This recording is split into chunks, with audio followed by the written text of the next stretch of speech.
ஹாஸ்னி, என்னடா பண்ணுற? Bread egg roast. Egg roast பண்ணுறியா? எப்படி செய்கிற? பார்க்கலாம். ஒரு முட்டையை எடுத்து உடச்சி ஊற்றிக்கிட்டாங்க.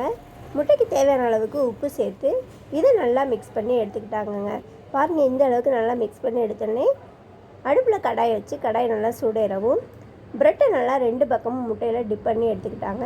எடுத்துகிட்டு இப்போ இதில் கொஞ்சம் நெய் சேர்த்து நல்லா ஸ்ப்ரெட் பண்ணி விட்டாங்கங்க. ஸ்ப்ரெட் பண்ணி விட்டு 2 பக்கமும் நல்லா ரோஸ்ட்டாக வேக விட்டு சூப்பராக எடுத்துட்டாங்க. பாருங்கள், 2 பக்கமுமே நல்லா ரோஸ்ட்டாக வந்துடுச்சு.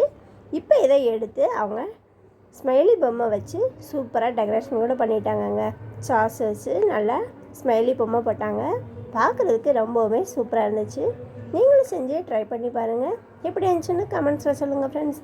இந்த வீடியோ பிடிச்சிருந்துச்சுன்னா நம்ம சனுஹாசினி சேனலை லைக் பண்ணி ஷேர் பண்ணி சப்ஸ்கிரைப் பண்ணிக்கோங்க. தேங்க்யூ.